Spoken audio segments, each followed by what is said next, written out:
Welcome everyone. In today's video we are going to be working on this medium-sized Blue Atlas Cedar. If you've been on this channel, you probably remember a couple of previous videos about this tree, and in one of those videos I mentioned a problem that has been having, and that was that it was created by two approach grafts because these Atlas cedars don't backbud very well if you get leggy growth and no interior buds remaining. Your only option is to graft them back if you want to make them compact again.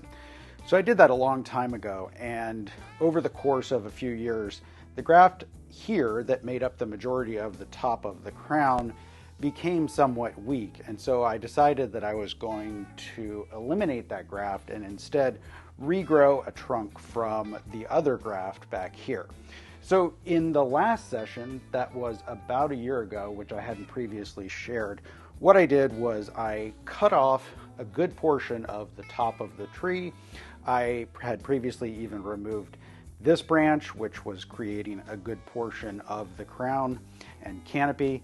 And then I added wire to this shoot to create essentially a trunk section.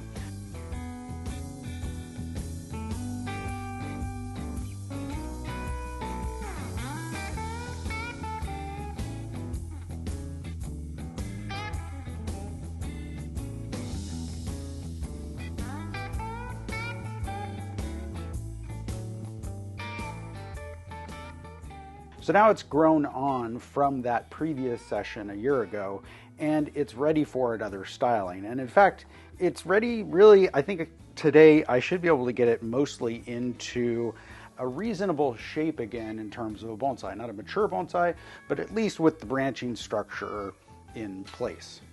So I think the first thing that I need to do is to continue eliminating this part that I started eliminating.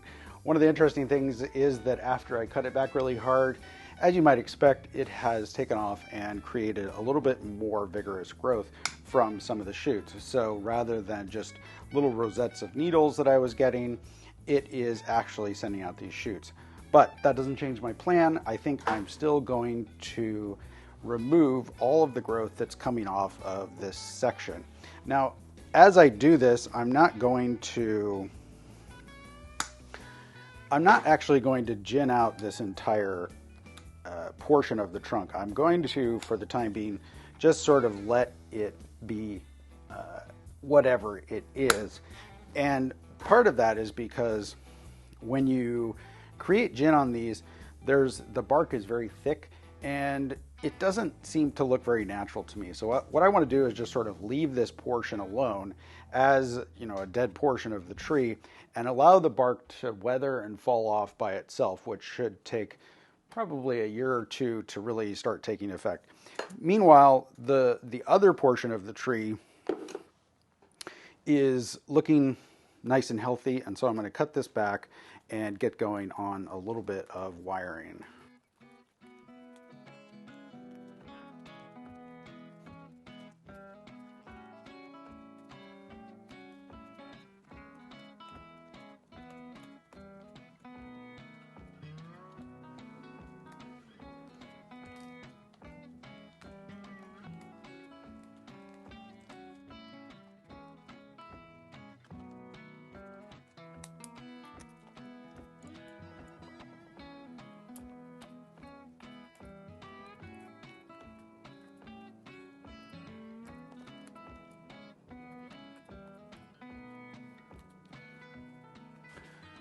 Now that I've gone through and eliminated a lot of the underside needles as well as a few small shoots, I can really see into the structure of the plant better than I could before that.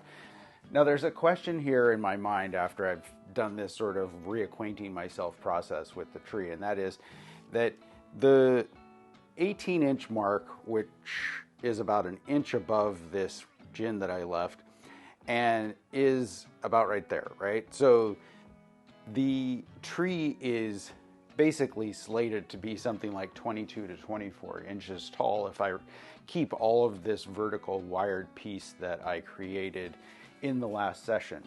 Now, why would that matter? A 22 to 24 inch tree would be perfectly reasonable size for this tree. But in bonsai exhibitions, 18 inches is generally the cutoff between the medium category and the large category, meaning that if I ever showed this in the future as a, say, 22-inch tree, it would be competing in those categories with trees that are 36 inches tall and obviously much wider as well. If that's important to you, you should think about things like this as you're redesigning trees or designing trees initially. If it's not, then you can kind of skip it. But the rules for exhibition and those size categories come from sort of the classical proportional things. And so they're also sort of a guideline in terms of, well, how big should this tree be based on the size of the trunk or whatnot. Because if the trunk was really big, I wouldn't have any question in my mind. I would just make a large tree out of it. In this instance, I have to go against what I said a few minutes ago if I'm going to keep this under the 18-inch mark, because I need to leave some space for myself to create all of that crown structure. So if the top of the needles need to be right here, then obviously all of this has to go. But in order to be able to create the structure of the crown and a lot of branch division and foliage, I also need to come down at least 2 or 3 more inches. So I'd be cutting down to, say, like right here, or even down into here, and then regrowing these shoots in order to keep the tree under 18 inches. So regardless of that decision, which I think I haven't quite made yet, I'll make it here soon, there is a lot of strong growth coming off of this lower section of the tree. And in order to get the proportions right, I'm going to need to eliminate a fair amount of this. So I'm going to cut back some of these long, strong shoots that I don't need. They're too big to really use as finished branching, but they've done a good job of maybe helping to smooth the taper from here to this new trunk section that I created. So I'm going to do some editing here.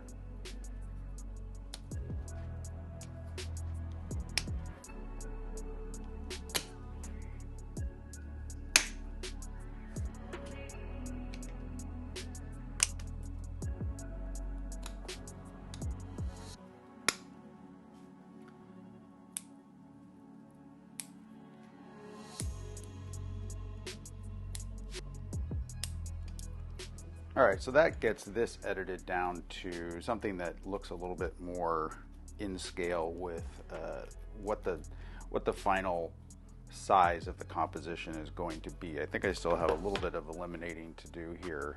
I was hesitant to cut this off, but now it's obvious that I don't need it.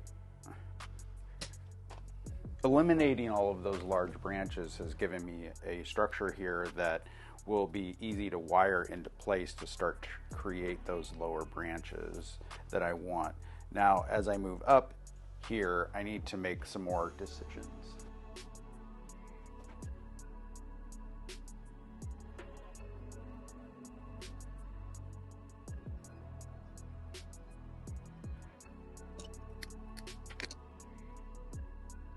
With this low branch wired and kind of positioned, I have tilted the tree a little bit, and now I'm going to go ahead and trim the top. It's been an interesting process in terms of deciding. One of the factors is that this branch is a little bit too far off the ground for a classically proportioned tree. In other words, because this is like 8 inches, if I'm going to make an 18-inch tree, I really need this to be a couple inches lower for a classically proportioned tree. So as a way of kicking the can down the road without doing nothing, I'm basically going to cut this top part back pretty hard. And the reason I'm doing that is that I want these branches that are in here that are a little bit weak to take off so that I have a more dense structure.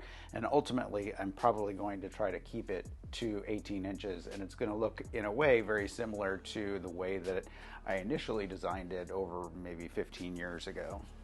The other thing I'm looking at is that the wired portion of the trunk looks good, but once I get up to here, there's a little bit of repetition and it starts to look a little bit sort of contrived. So I'm going to take off this top section that's sort of the second section of wire. It's also about 30% of the remaining foliage.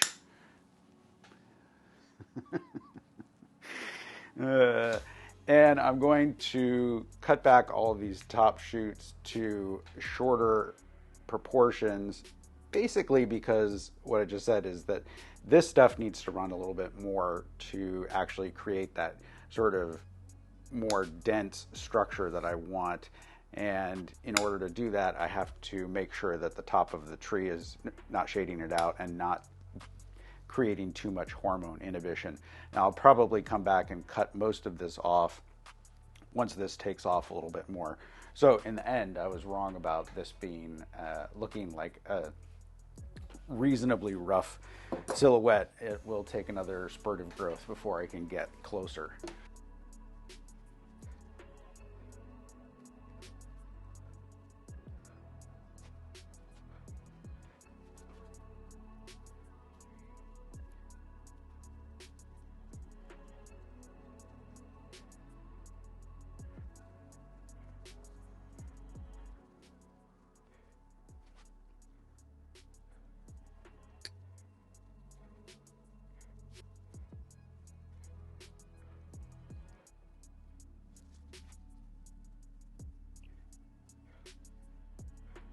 All right, and with that, I'm done for today and for this year, most likely, because it is fall right now. The tree will most likely not put out a strong response to this work this year, but it will start to set buds in preparation for next year, and those buds, like the proportion of strength in the buds will shift because of this fall pruning that I did. So what I'm really looking for is for something like this to take off and for this to further extend so that I can potentially keep it at about this height but have a little bit more refined structure up here. We'll see how that goes, but I'm pretty happy with the fact that over the course of 2 years I was able to transition from one crown to having the complete structure or nearly complete structure of the new crown at least started. And meanwhile, I've got this older low branch to work with as the new primary branch. As opposed to the old front, which was about right here, I'm going to rotate it slightly so that you can see that jog in the trunk, and then we'll also see how the deterioration of this now deadwood goes over the course of the next couple of years. Check out the older video of this tree if you haven't already seen it. Thanks so much for watching. We'll see you next time. Oh, and I almost forgot to mention, in the previous video, I talked about propagation of these, and I've kind of given up on propagating Blue Atlas cedars, and I have been propagating Green Atlas cedars and Cedrus brevifolia, cypress cedar, because I'm not really into production grafting for myself or even as a business. So the Blue Atlas cedars will have to continue to come from commercial growers, and we'll have to deal with the grafts.